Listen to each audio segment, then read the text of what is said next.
My name is Carlton Cartwright. I'm the Executive Director for Veterans Memorial and Multicultural Histories Incorporated.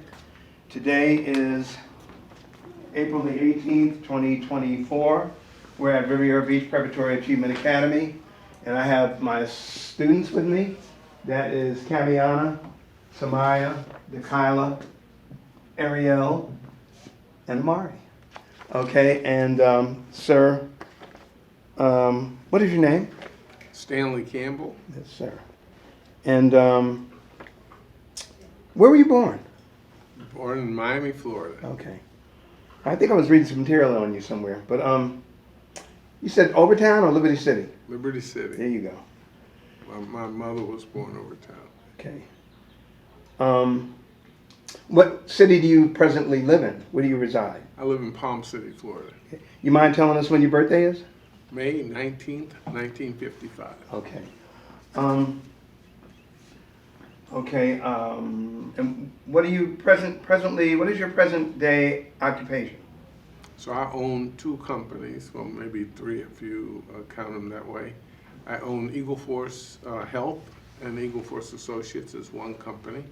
And that company actually messages into every point of sale pharmacy in the United States and 5 of the 9 incorporated territories. And then I have a second company, we call it my night job, is that we own 3 country clubs. Martin Downs Country Club in Palm City, Florida. We own Gainesville Country Club, and we own North Green, which is in North Carolina. Okay. And I understand that you're presently also running for office, but we'll get to that on the tail end. Sure. Okay. What branch of the service? Let's see. United States Navy. Go Navy, beat Army. There you go. And what rank were you when you separated? I was a lieutenant. How many years did you do? I did 8, just right at 8 years. Okay. Okay. And where did you serve? I served, I started in Pensacola, Florida. I actually got in the Navy in New Orleans, Louisiana, and then I got sent to Aviation Officer Candidate School in Pensacola, Florida. And then I did my advanced training in Texas. And then from there, I was exchanged with the Air Force out of Little Rock Air Force Base. Where was basic training? My basic training was Pensacola, Florida. Okay. What were you doing prior to going into service, and how old were you when you went into service anyway? I was pretty young. I actually went in at 20. You have to be 21 years old, so I made 21, but I turned 21 in the Navy. What year was that? 76, 77 time frame. Okay. And how long was basic training? My basic was probably, I would say, 8 weeks, and then we went into flight school. Okay. Flight, right? Okay. That's what you qualified for initially, correct? I did. What were you flying? I'm just going to jump ahead a little bit, then I'll go back. What were you flying? What did you? My primary aircraft was the EC-130, the TACAMO mission, which was, at the time, that was a 24-hour a day, 7 days a week. We had to keep an aircraft airborne. Our job was to talk to the submarines without them being able to send up an antenna or surfacing. Okay. So back to basic training. What were your instructors like? Oh, they were TV worthy. Believe me, Staff Sergeant Marsden, United States Marine Corps, was my drill instructor. But it was just like an officer and a gentleman. That's the way I came into the Navy. Okay. And it was pretty intense. Okay. Were there any casualties during basic training? We did not lose people to death, but we lost people to, I don't want to be here. Okay. And, you know. Okay. So we had a few casualties, I would call it. By the way, were you drafted or did you enlist? I enlisted. Why did you choose that branch? Because my oldest brother was in the United States Air Force, and my second oldest brother was in the United States Army, and I didn't want to do anything like them. Okay. No, but I actually, I grew up here in Florida, and as a young person watching the shuttle launches, or even before the shuttle, watching space launches, I wanted to go into the astronaut program.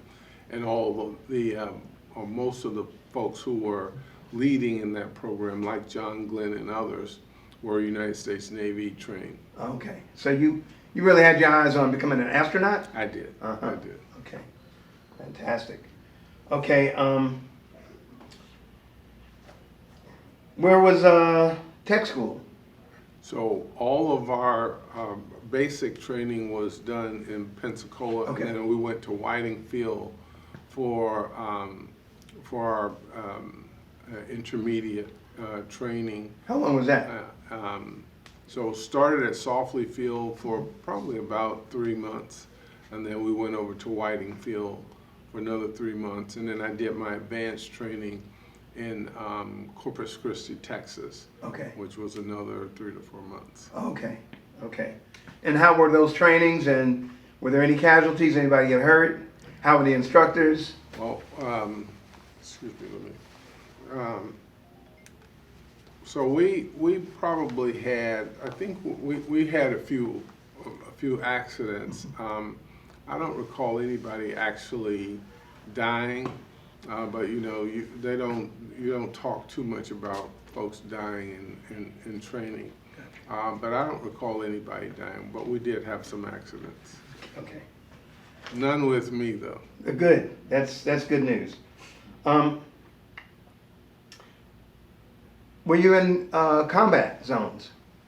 So I flew a special mission aircraft that was our operation was such that every mission was like a combat zone. We actually operated at a higher DEFCON than the rest of the military. So we operated as if we were at war every flight. So when my aircraft got about 6 feet off the ground, my chain of command changed, from my squadron and the commander there to the commander of the commander-in-chief of the Atlantic Fleet, the vice president, and then the president. So it doesn't get much shorter than that. Okay, and I believe I understand, but for my students, can you explain why that transitioned in that way? Sure. So what we were flying is an aircraft that we communicated to the entire United States military, and we're telling them the status of where we are. Our real pointed mission was to talk to submarines without them having to surface or send an antenna.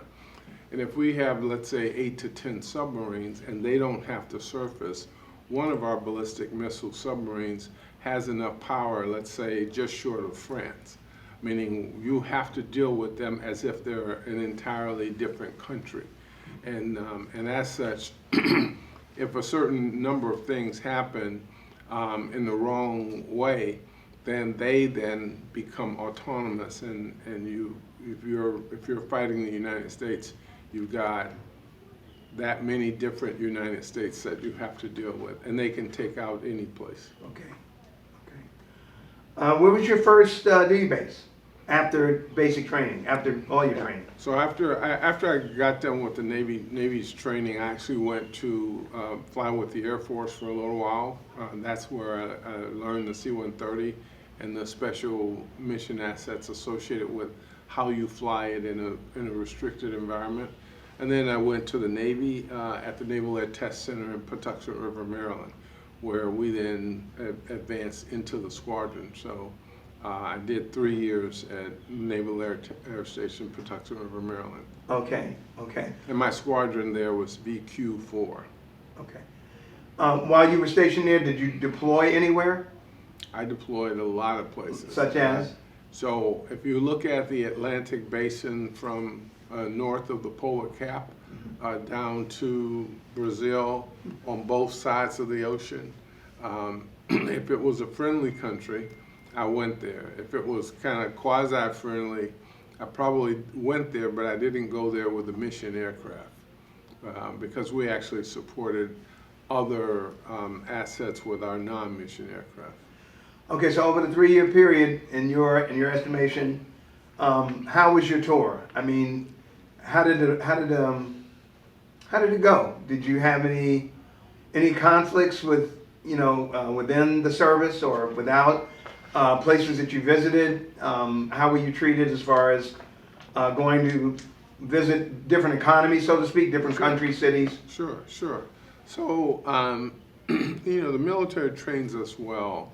They train us how to deal with each other, and they train us how to deal with the people in the places that we go. And so for me, I could actually change my destination. It was advisory, and in fact, there was a certain number of flights that I actually had to change because of security, interoperability, and information sharing.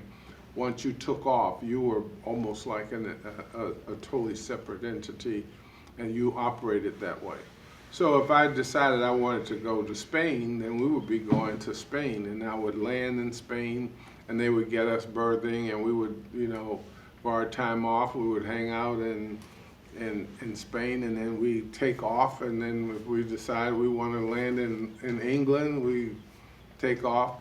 But between the takeoffs, you have to have 14-hour mission, and then somebody replaces you.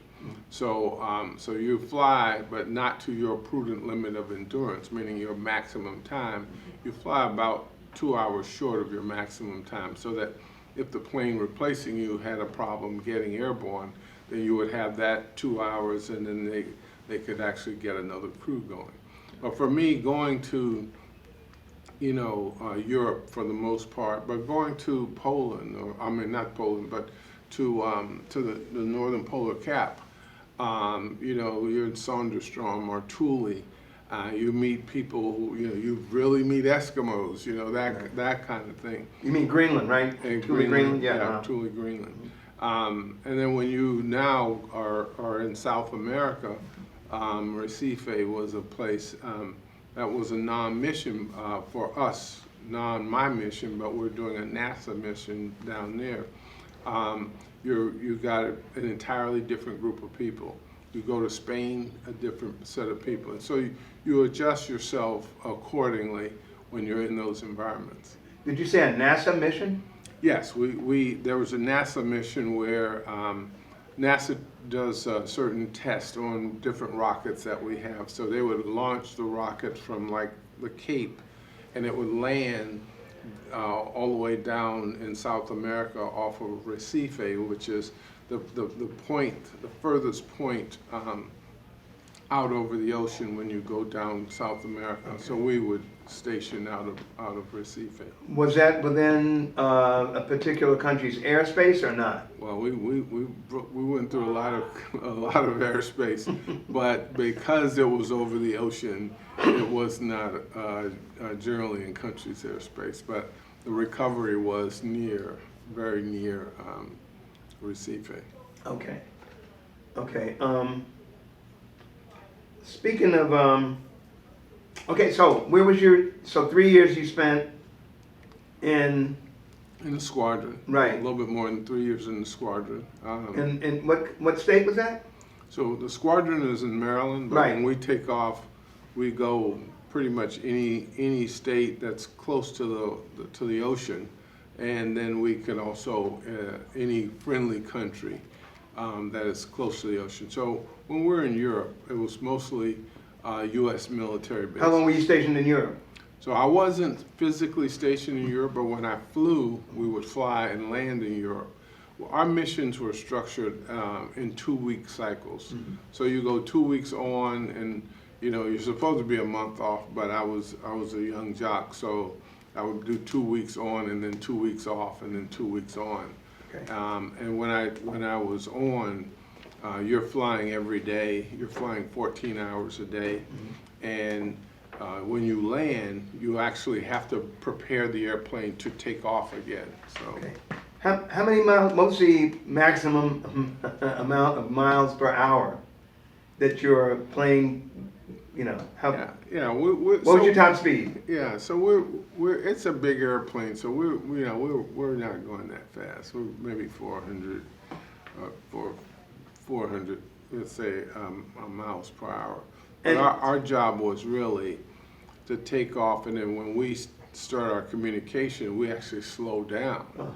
And we slow down to a point where we drop these miles of antenna and 2 antennas would come out of the back, and then we start flying a circle. So if you can imagine like a coil spring out of a bed or something like that, that now gets longitudinal. And then when we broadcast that message, and that message can, a VLF, a very low frequency, it could actually penetrate the water. Okay, so speaking of that mission, if you're able to speak about it today, Sure. what exactly was your mission?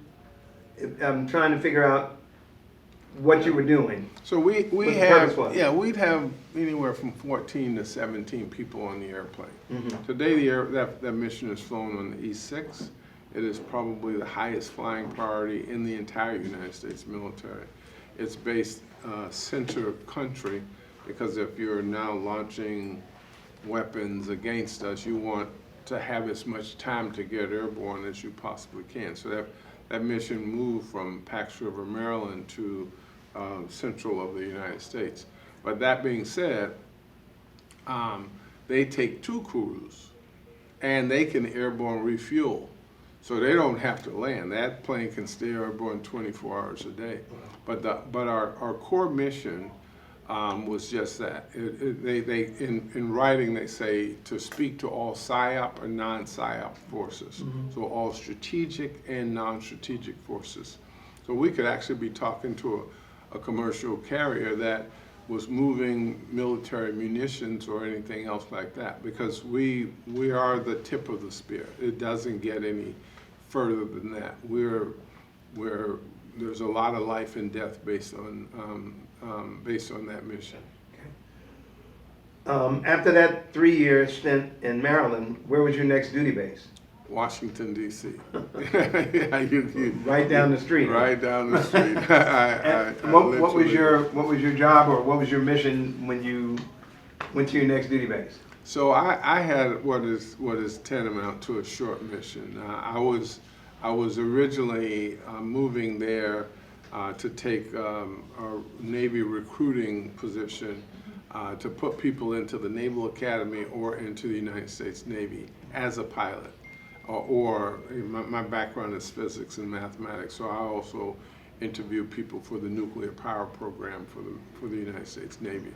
But that being said, it was really a short trip, because my next duty station, had I stayed in, I would have been going to fly the F-14 out of Oceana. Okay. Okay. So you say you went in 1970. So I'm a 76 year group. 76. But I started in 77. And you said you went in for 8 years. So from 76 to 84, did you ever go to the Middle East? So I have been to the Middle East. I never saw the sun in the Middle East, but I landed in the dark and I took off in the dark, and, really? hopefully that's unclassified now. But, but yeah. Okay. We won't go too much in the Middle East. I understand, and I understand what you're saying about basic training. But on any of your deployments, within your group, or what do you all? We got battalions, we've got flights. What do we call it in the Navy? So the TACAMO mission was it's a one-of-a-kind mission. We're a tactical and strategic mission in that now, when I flew it, I was in command of that mission, and I was in command of that airplane. Now that mission is now a joint mission. And you almost have to have, you have to have a flag officer on board to actually run the full throat of the mission. Meaning you have to have a general or an admiral to run that mission, because you can now take over you can take the airplane and you can actually fight the war from that platform. Really? Yes. So I'm curious about within your the realm. Okay. How many individuals were under your command? So usually, the maximum is like 18 people. You can bring other other people on. Like we would sometimes get people from Johns Hopkins who are going to evaluate information from our missions, and so they need to see how we operate. Or you may have somebody from a submarine, like a submarine commander, because they need to know how the full throat of the systems work, because our systems affect them so much with what they're doing. Right. And then we would do the same thing. We would actually go to their labs, or we'll go into a submarine. So we all have an understanding from end to end what happens when that electronic mission comes through and we send that mission, what's happening with the ships, what's happening with the submarines, what's happening with the men and women that have to fight the wars that could potentially be triggered from what we send as a message. Besides your unit, how did you know, now I'm curious about something else. How many individuals in your unit were officers like yourself? I would say probably about 108. Wow. And you're flying, or you're supporting a flight. I mean, that was our mission. We did not do the analysis on any data. Our mission was basically to keep us from fighting, I'll put it that way. Gotcha. We're a strategic asset, meaning every time we took off, we were targeted. I remember once up very north, we were leaving kind of near the polar cap on our way to Europe, and this Russian pulls up and he's, they found us, and right. and they're taking pictures and all of us, and we didn't want to be found, obviously, so our guys gave them something to shoot at, through the windows. Okay. And by the time we landed in England, we were called to the embassy to look at those pictures, and you happened to not see me in one of the pictures because I was flying the airplane. So that was in code, I get it. yes. So, end of the day, you never had the misfortune of experiencing any casualties. So I actually did have casualties. We've had, when the plane is down, you're doing maintenance on it, and when you've got pretty much the most powerful radio in the world, which is what we're flying with, to test that, it was a pretty arduous thing, because you take panels off and you've got this massive amount of power. Just to give you an idea, we had 2 generators on every engine. For the most part, if you're in the airline, if it's a 2-engine airplane, they have 2. If it's a 4-engine, they may have 3. We had 9 generators, and we're putting enough power to probably light the city that we're sitting in.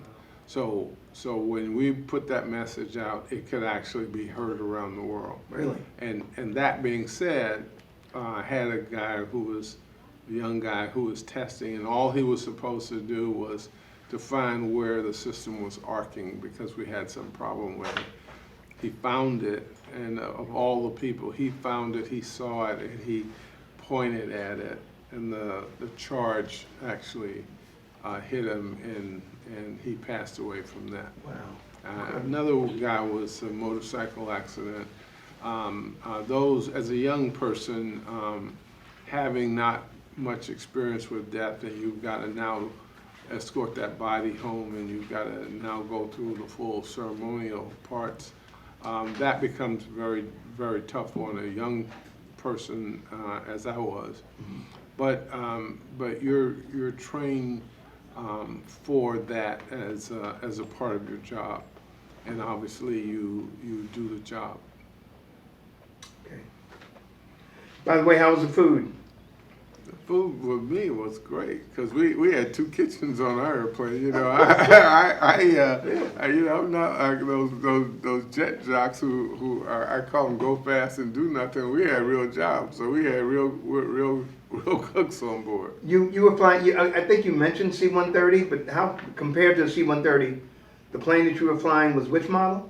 I flew, And how big was that compared to a C-130? Yeah, it's the hull of the C-130 is pretty much the same. You know, they can now extend them a little bit bigger, but it was a standard kind of hull C-130. But in the back end, it looked like a kind of a command center where you had people sitting at desks, and you had this big system. So you have persons running the radio, running the different systematic parts of our mission, Right. and then you have people on the end who ran the wire and the antenna. Mhm. So the antenna guys, they trained them to also go to our chef school, because the Navy has this massive chef school. And they were very, very good cooks, Oh, yeah. because you got to basically have 2 meals on the airplane, and you're not. No, we weren't doing MREs. Gotcha. Yeah. Now, I had to ask that question when you said you had 2 kitchens. I went, what? That's fantastic. We had 2 kitchens and 2 cooks. Okay. So one of them is really, you can cook anything. So I've had Christmas dinner and Thanksgiving dinner airborne. You were never a prisoner of war. No, I wasn't a prisoner of war, but our mission was a special forces mission. So from that, I wound up having to go through all of the POW and SEER school. So I went through Search, Escape, Evasion, and Tactics school, which is commonly known as SEER school. Where's that at? The part where I went through was the Rangeley Mountain Range and near north of Brunswick, Maine. Mm. So What time of year was that? A kid from Miami had only seen specks of snow once, you know. And, so the first time I really saw real snow, I was dropped out of a mountain, off of a truck that had chains on it, and I had a knife in a canteen that wasn't mine. And, well, the knife was mine, and the canteen wasn't. And then I had to run for about a half a week, and then from that half a week I was captured, and then taken into the prisoner of war camp. Yeah, that was very interesting. Okay. Did you have fun? That's funny. That's very funny. He's had smiling, but that's not what that means. I had so much fun that you basically get your certificate after you finish, and you make about 5 copies of it, and you send it to different parts of the world. And if you ever get challenged to have to do it again, or send your mom, you help her pack, Right. because it is a very tough. Very tough. And they use, in the military, we don't train for play. This is not a game, and the mission like that is very serious. So they use real people who were captured and who were prisoners of war in real wars, and they in the first 2 hours there, it's serious. And they treat you as you are a prisoner of war until the time that they let you out. And it is it's very intense. They have had people to die in that part of training. But what you do know is that they're training you for the real world. And they're training you to be the soldier, sailor, airman, or Marine that you need to be, so as to make absolutely positively sure that you don't want to be captured. And so once they, by navigating, probably 20 feet of snow, because they've taken you up a mountain that is almost snow full time, and dealing with the elements, that you're in a better place by yourself with no fire and nothing else, because if you put a fire, they can find you, than getting captured. Because once they capture you, it's on. It's 24 hours a day. They torture you. there's no sleep. I don't think I probably slept in 3 days. And they, they put you in a little box and Like they not do even a nap smoke. or anything? Oh, no. Like not even dozing off. No, like you no. literally stay awake. You're awake, and and if you nod off or doze off or something like that, then They'll like you're splash gonna, some water on you or you're something. gonna. Oh yeah, I wish it was splashing water. Yeah.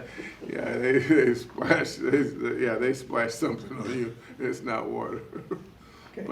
But they're taking you through everything that you can expect to see that the enemy will take you through. And you just have to keep in the back of your mind, they're maybe not going to kill me, but Maybe.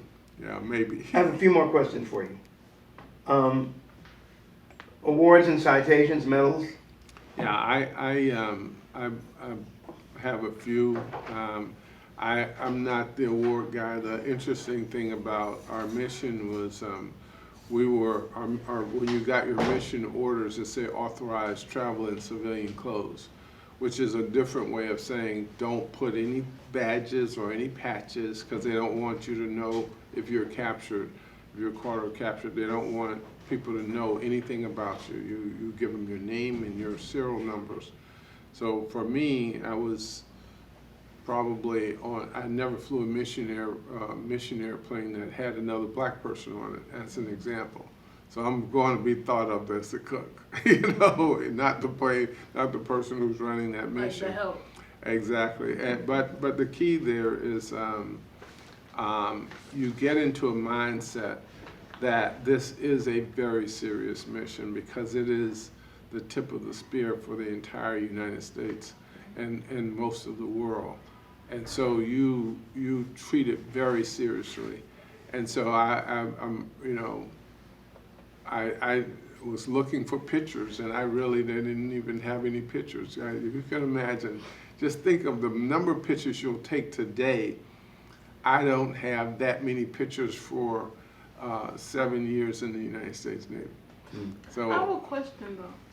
So I've heard like in the Army and all of that, is it true that if you want to quit or like say your contract or whatever, you leave before your contract, is it true that they will kill you or like shoot you? No, they're not going to kill you. Real, let's stay No, grounded on here.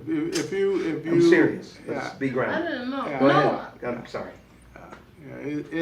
So the military, if you think of the military like a regular job, there's some very tough jobs out there that require you to be physically fit, that require you to be very astute, that require you to show up on time, and you have to be on time every time. The military is not that much difference. The thing that is important to the military, where our esprit de corps and the tenets of focus is, if I mess up on that mission, I could take out London. That's the significance of why you treat the mission so serious. And now just think of just the number of people in London. And London could be Paris, and Paris could be any country that was formerly in the Soviet Union.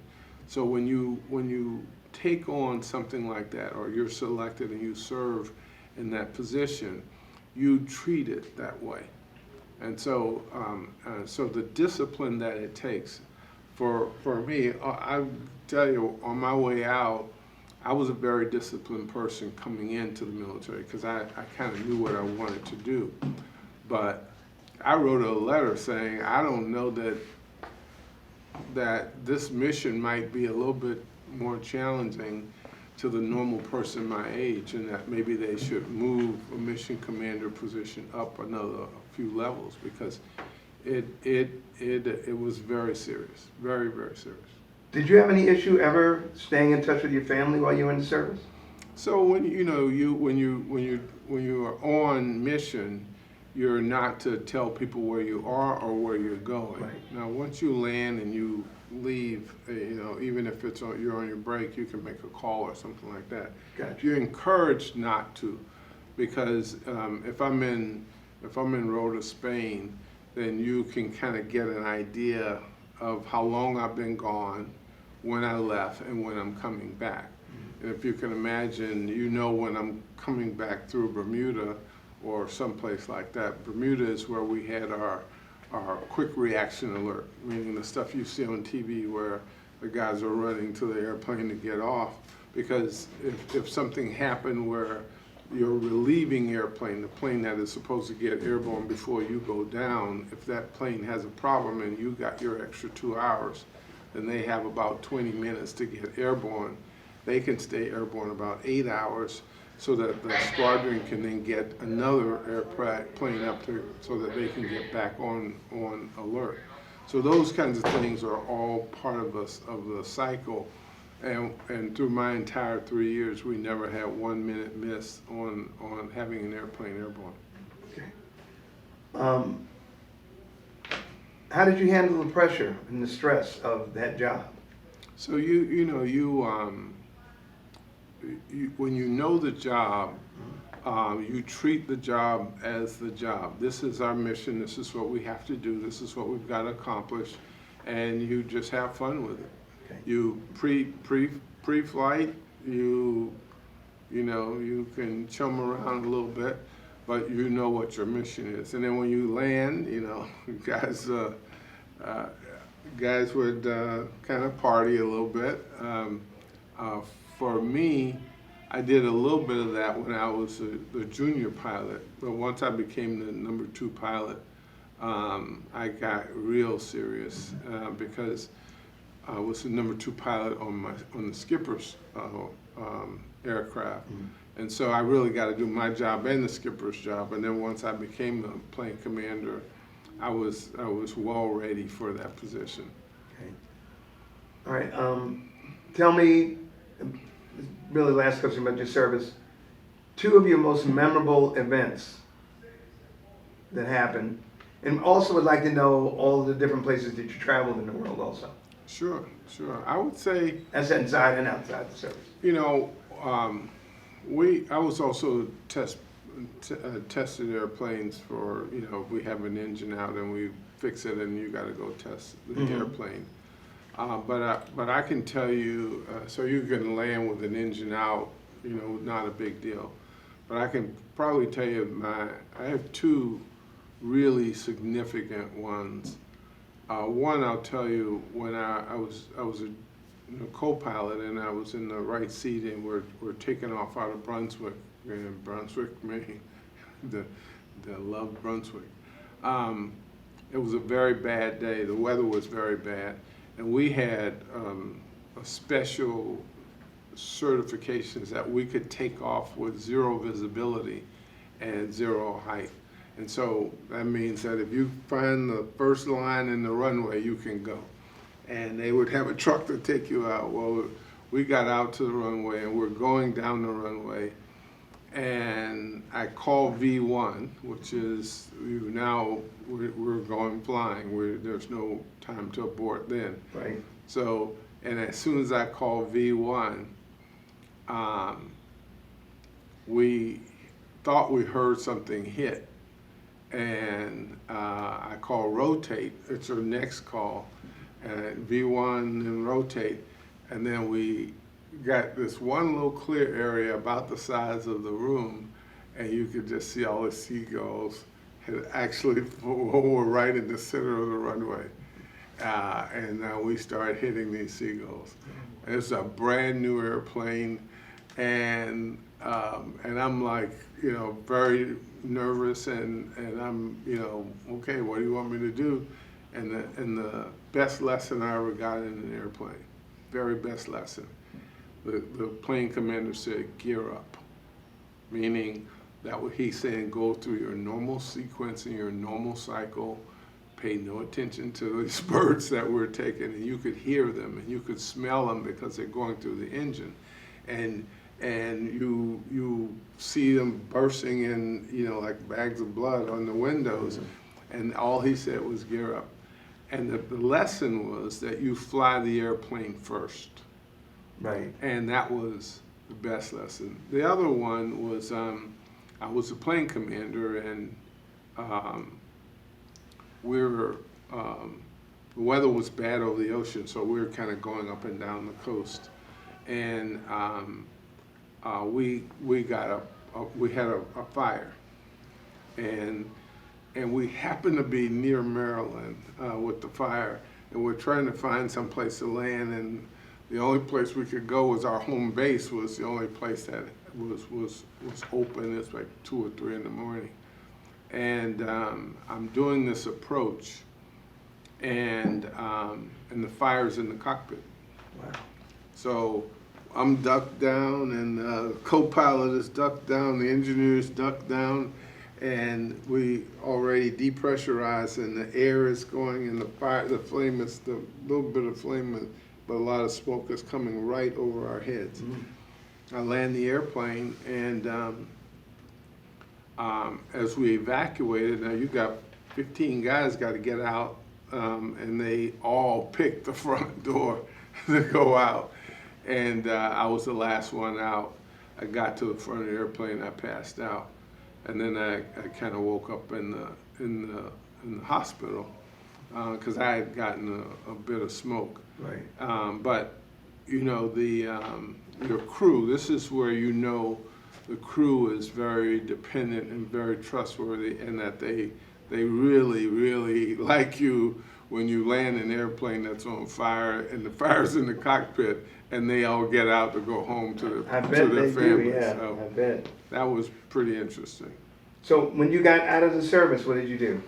So when I got out, I actually took a job with a small business, a small minority business. I decided I didn't want to do the astronaut program anymore, and I took a job with an information technology firm. I wanted to get back to my technology roots, but I still enjoyed flying. So I got an airplane with the company, and I was a technology person, but I also was a pilot. And then I did that until I started my own aviation company. And then from there, I actually flew for probably maybe 5 or 6 years with the company. And that company in Washington, you can imagine I'm flying pretty much some of the top people. I flew the Republican National Committee, the Democratic National Committee. I flew Reverend Jackson through both of his campaigns. Jesse Jackson? Jesse Jackson. Okay. Bill Gray. You name them, if they're in Washington, I probably flew them. Gotcha. Did you use your GI Bill for anything? So I used my GI Bill to get my first house. That was pretty good. The time I came in was kind of interesting because your education and it was the time I came in. I had this one window that was all screwed up. So and believe me, I'm going to fix that. But because it's just about a 4-year period that you could not get the full throat of your GI Bill, and I have no idea what Congress was thinking back then. But that being the case, that was pretty much the most. And then after a certain period, then you lose it. So Right. I basically, because I didn't go to graduate school or anything like that, I actually lost that, even though I never used the GI Bill like for my college or anything. So that's one of those things that I would have probably liked to have gotten a PhD or something like that under the GI Bill.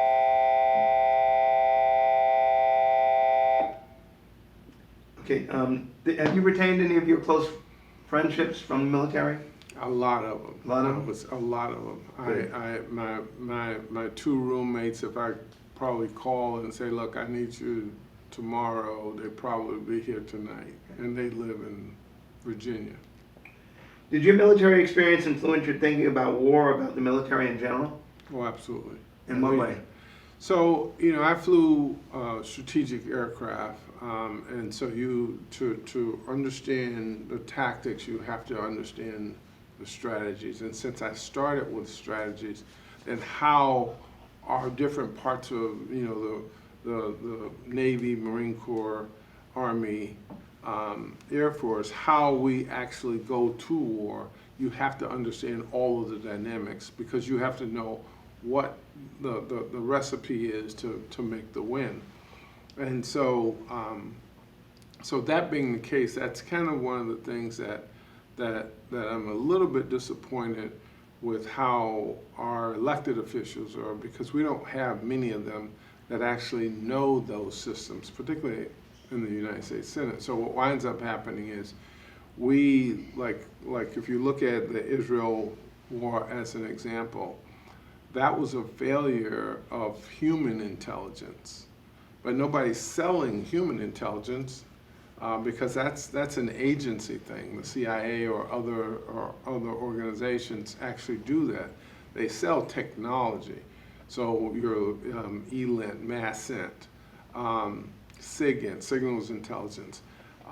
Those are things that I can build and you can buy them, but nobody sells you human intelligence. So over the last 4 administrations, when you now have reductions in human intelligence because you now have to make investments in cyber, as an example, that becomes the issue where the gap is. And so we, as a country, and Israel as a country, miss that gap.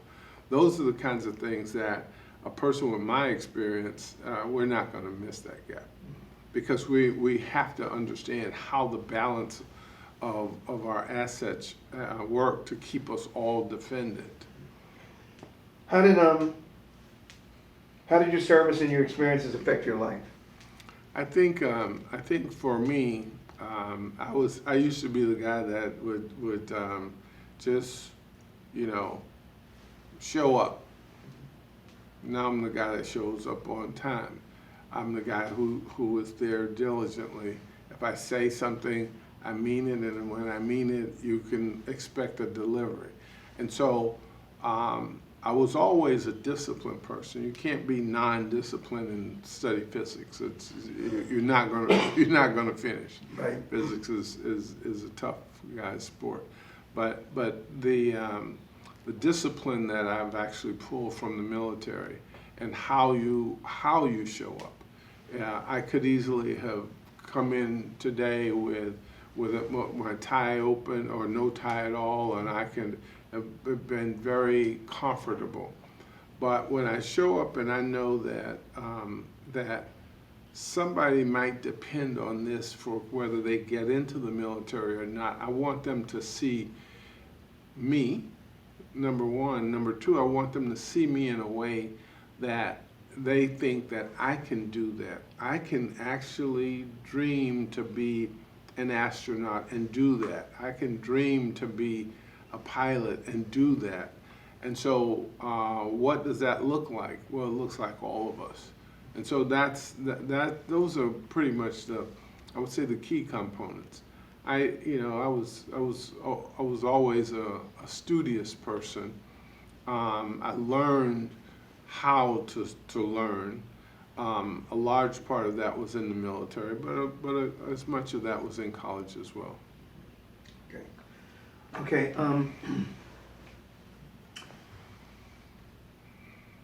Have you ever served in office?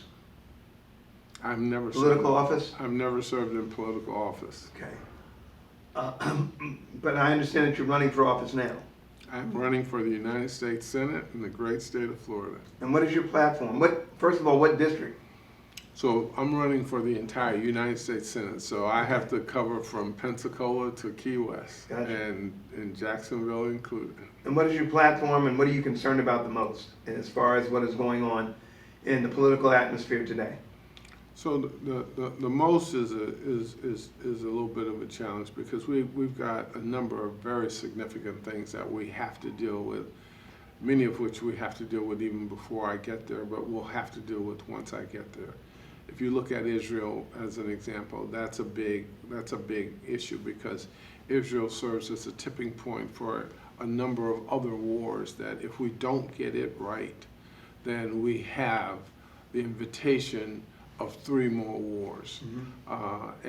And we have the invitation to the potential of a world war based on what you see with Israel and Iran trading armament, trading weapons, and they were not directly in the Gaza issue. So that one is very troubling. And then when you look at the Ukraine, we're in a position where the Ukrainians have fought the best fight that we could ever even imagine.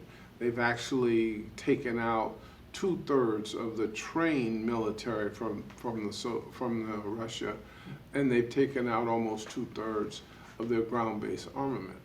So that says, let's just keep funding them because it has not cost us any blood, only treasure. But it's treasure to an enemy that was my generation. I mean, Putin is my generation's fight.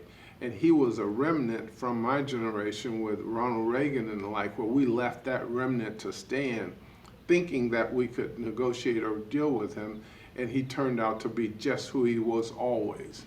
And so from that vantage point, those are two things. We've got the border, and the border is a very big issue, but it should not be an issue that stops us from supporting Israel and from our work with the Ukraine. It should. They're two totally different things, but they're, from a defensive standpoint, they're the same thing. And then when you move to Florida, Florida has the highest insurance rate in the country, highest in the country. Mm-hmm. We have to be able to bring the insurance rates down here in every place that's like us. So if you look at a national critical infrastructure insurance, that would normalize our insurance rates across the country. We would drop approximately 29% with that, with the right type of program. Mm-hmm. Texas would drop about 22%. California would drop about 28%. Mississippi, Alabama, they're in the 20 to 22% drop in insurance rates, and they would normalize our rate based on the homes that we have. That becomes very critical, because if we fix that, that equates to jobs.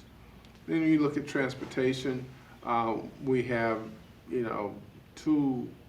at least one governor who is now a senator who turned down $2 billion plus from the Department of Transportation. Mm-hmm. Now we don't have a train that can take us, a high-speed train that could take us from Miami to Jacksonville or from Orlando to Tampa. That $2 billion would have been able to get us there.